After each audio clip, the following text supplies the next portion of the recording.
Hello friends, Akash this side. स्वागत है आपका मेरे यूट्यूब चैनल में स्काई डायरी स्पीक्स में। आज के वीडियो में हम लोग सेक्रेटरियल प्रैक्टिस के चैप्टर नंबर 10 जो कि है आपका डिविडेंड एंड इंटरेस्ट, उस चैप्टर के केस स्टडीज हम लोग को डिस्कस करने हैं। राइट, ऑलरेडी हमने प्रीवियस चैप्टर के केस स्टडीज अपलोड कर दिए और अभी बाकी खाली दो ही चैप्टर्स बचे हैं। और एक बात मैं आपको बताना चाह रहा हूँ, चैप्टर नंबर 6, 7, 8 के कोई केस स्टडीज वो चैप्टर में नहीं है। 6, 7, 8 सिंपली ये बोल रहा हूँ, लेटेस्ट के चैप्टर में केस स्टडी नहीं है और होता भी तो नहीं आता था। चलिए बात करते हैं हम लोग चैप्टर नंबर 10 के डिविडेंड एंड इंटरेस्ट के केस स्टडीज के साथ। ऑलरेडी मैंने इकोनॉमिक्स के जो केस स्टडीज है, इलस्ट्रेशन वाले क्वेश्चन से प्लस ओसीएम के केस स्टडीज है, उसके ऊपर वीडियो अपलोड करके रखे हैं। प्लस आप चैनल को सब्सक्राइब करके जरूर रखना बेटा, ताकि नेक्स्ट वीडियो जब मैं लेके आऊँ तो आपको नोटिफिकेशन मिल जाए। चलिए बेल आइकन को प्रेस करोगे तभी। Study the following case. सबसे फर्स्ट वन बात करेंगे। Element company limited decides to declare dividend for the financial year 18-19। Element company limited को डिविडेंड डिक्लेयर करना है फाइनेंशियल ईयर 18-19 को, in which it has earn profit less than the expectation. So profit उन्होंने कम earn किया है। तो 3 question का आंसर देना है बेटा आपको। आप टैलेंटेड लोग हो, सो प्लीज ये 3 क्वेश्चन का आंसर बता दो, first, second and third. First क्या बोल रहा है? Is board right in recommending a dividend of ₹5 per share out of free reserve. क्या board of directors ₹5 per share dividend out of free reserve से declare कर सकते? तो डिविडेंड फ्री रिजर्व में से दिया जा सकता है, यस और नो, ये आपको पूछ रहे हो। So yes, board is in the right, board is right in recommending a dividend of ₹5 per share out of free reserve। तो सिंपल आपको ये लिखना है, yes the board of directors is right in recommending or deciding dividend of ₹5 per share out of free reserve, जो कि आगे सब लिखा है, yes लिखना है सिंपल। तो आगे जब आप कंप्लीट सेंटेंस लिखते हो तो ये डिफरेंस क्रिएट करता है बेटा। राइट, आगे देखिए, can board declare the dividend through it is not though it is not approved by AGM। so क्या बोर्ड डिक्लेयर कर सकता है डिविडेंड एजीएम में अप्रूव नहीं हुआ है फिर भी? So the answer is no. Board of director dividend declare नहीं करते बेटा। बोर्ड ऑफ डायरेक्टर डिविडेंड्स को रिकमेंड करते हैं, जिसके ऊपर लिखा था वो रिकमेंड कर सकते हैं कि इतना डिविडेंड देंगे, बट फाइनल डिक्लेरेशन किसका होगा? शेयर होल्डर्स का होगा। वो भी किसमें होगा? एजीएम में होगा, that is annual general meeting में। So can board of director declare the dividend though it is not approved by AGM? The answer is no, board of director cannot declare the dividend if it is not approved by AGM। right, चलिए तो simple ये लिखना है, can the board give dividend in the form of gift. Can the board give dividend? So simple है, gift के form में dividend को नहीं दिया जाता बेटा। ये तो बोनस शेयर्स वगैरह होते हैं जो कि आप विद मतलब डिविडेंड के अलावा बोनस वगैरह दे सकते हो, जो फ्री ऑफ कॉस्ट दिया जाता है। तो सिंपल लिखना है, the board can not give dividend in the form of gift. Right, simple, खत्म। राइट, ये हो गया। देन आगे की बात करते हैं नेक्स्ट क्वेश्चन में। ABC company limited decides to pay interim dividend. 3 question का आंसर करो। सबसे first one, can it be paid out of free reserve. क्या इंटरिम डिविडेंड फ्री रिजर्व में से दिया जा सकता है? सो आंसर समझना बेटा, इंटरिम डिविडेंड फ्री रिजर्व में से नहीं दिया जा सकता। ऊपर हमने नोट्स में ऑलरेडी कवर किए हैं बेटा, डिस्टिंग्विश में वगैरह क्लियरली पॉइंट्स लिखे हैं। राइट, सो आपको लिखना है बेटा, interim dividend can not be paid out of free reserve. Then is the board right in declaring the same at the board meeting? so is the board right, board का right है ये declaring the same in the board meeting. तो क्या ये board of directors का right है declare करना होता है उसको बोर्ड मीटिंग में? The answer is yes. Yes, interim dividend board of directors से डिक्लेयर करता है। आपको लिखना है board is right in declaring interim dividend at the board meeting. Right,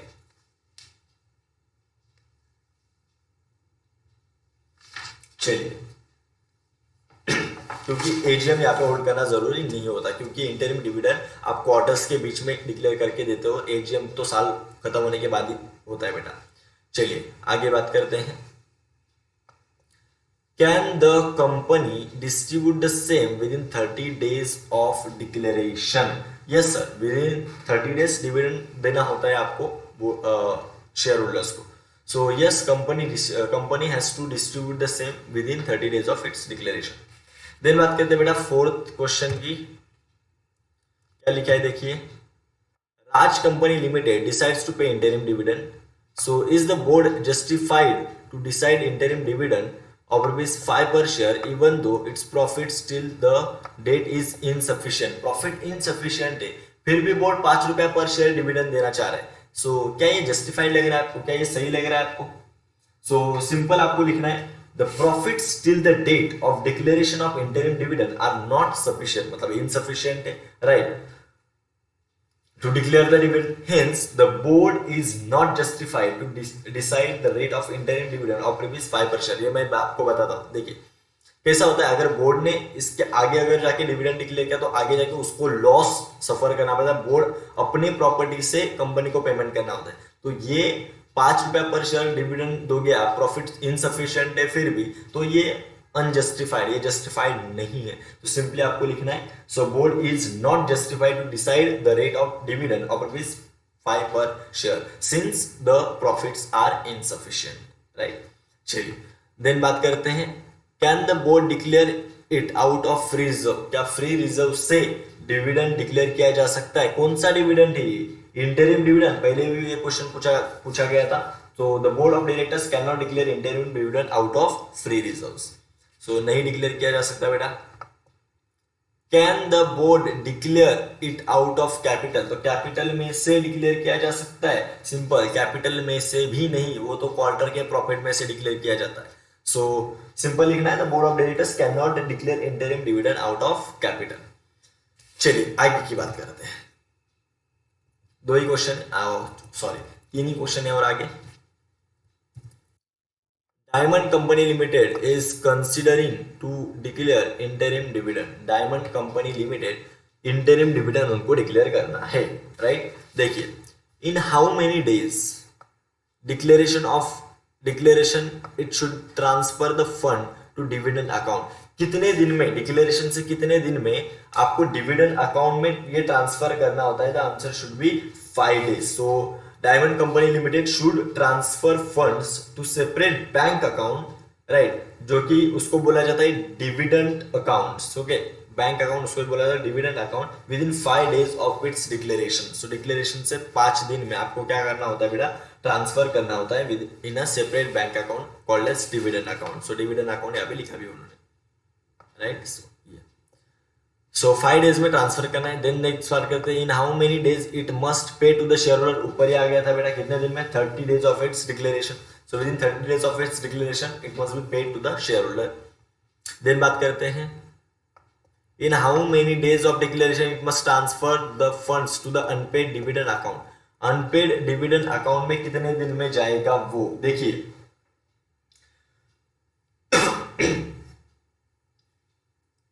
देखिए 30 days एक्सपायर होते हैं ना. देखिए 30 days में अगर आपने पे नहीं किया या तो शेयर होल्डर ने कलेक्ट नहीं किया तो 30 days के बाद आगे और 7 days में, आगे और मतलब सिंपली बोलो डिक्लेरेशन से 37 days में, या तो सिंपल बोलो डिविडेंड जब आप डिक्लेयर कर देते हो 30 days में होता है, 30 days में डिक्लेयर करो और उसको पे करो. शेयर होल्डर को पे करना होता है ना 30 days में.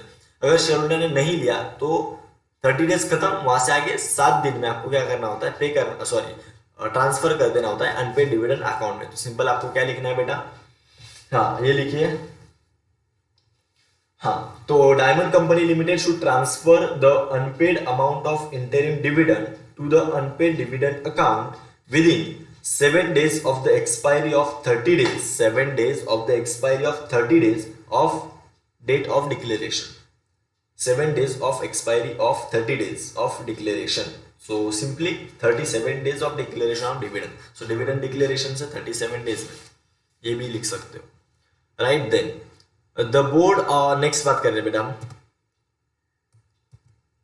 the board of directors of Star Company Limited which is listed company. ये बेटा listed company है stock exchange पे.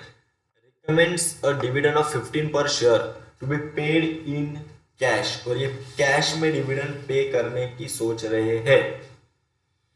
तो क्या ऐसे किया जा सकता है? So board of directors of star company limited cash में डिविडेंड पे करने का सोच रहा है 15 पर शेयर और ये लिस्टेड कंपनी. तो फर्स्ट आंसर करो. Is it justified to pay the dividend firstly to the preference shareholders and then after to the equity shareholder? Yes sir, preference को भी प्रेफरेंस दिया जा सकता है. तो simple So it is justified to pay the dividend firstly to the preference shareholders and then to the equity shareholders, ये answer होगा, right. Then बात करते हैं, is the AGM required to approve the same, क्या AGM में ये dividend का approve करना जरूरी है? यस। सो लिखना है AGM is necessary to get, right, AGM is necessary to get approval of shareholders for the dividend, right, dividend recommended by board भी लिख सकते हैं। So can the company pay dividend in cash? देखिए star company limited जो है can pay dividend in cash, this is because dividend must be paid in cash and not in kind. So simple बोल रहे हैं, so simply लिखना है आपको star company limited can pay dividend in cash, kind में मतलब किसी और फॉर्म में नहीं देना है। देन बात करते हैं, यस अभी लास्ट है बेटा,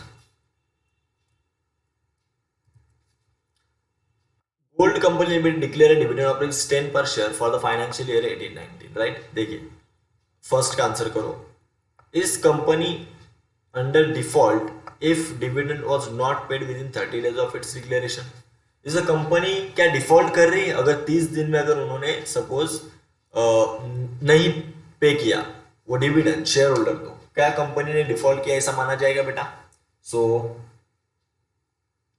सो यस, कंपनी ने डिफॉल्ट किया है, लीगल कंप्लायंस को फॉलो नहीं किया ऐसा माना जाएगा, तो it should be punishable with the fine and punishment, जो भी होगा कंपनीज एक्ट में लिखा होगा वो आपको क्या करना होगा, पे करना होगा, right. So simple, companies under default if yes companies under default if dividend is not paid within 30 days of its declaration.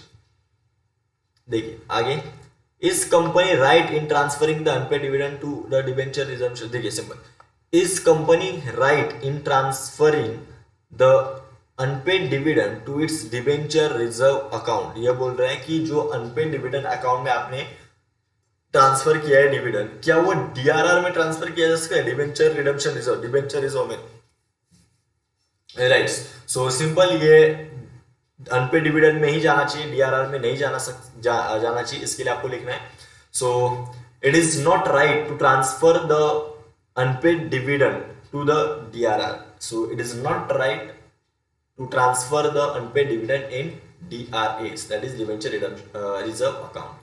Then बात करते हैं लास्ट की, does the company have to transfer the amount of unpaid dividend to IEPF, investor education and protection fund, after 30 days? सो क्या ये unpaid dividend का amount IEPF में जाएगा आफ्टर 30 डेज? सो सिंपल है सर,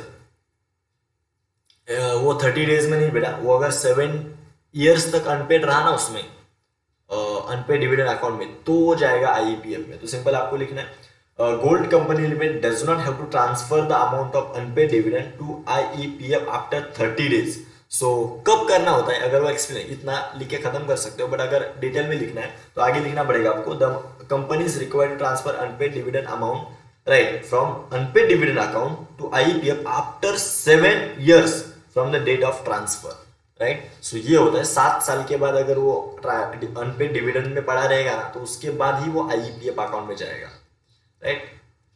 चलिए, सो ये होगा आपका चैप्टर नंबर 10 के केस स्टडीज। आई होप अगर आपको ये सब क्लियर है बेटा, तो वीडियो को लाइक जरूर करना, ताकि ये कोई नहीं बताएगा सर आपको, मैं गारंटी देता हूँ, बट इसमें से ही आपको क्वेश्चंस बोर्ड एग्जाम में आने वाले, जो बच्चे ने अच्छे से पूरे केस स्टडीज देखे उसके 6 मार्क्स फिक्स्ड है, राइट। मिलते हैं नेक्स्ट वीडियो में नेक्स्ट लेक्चर के साथ।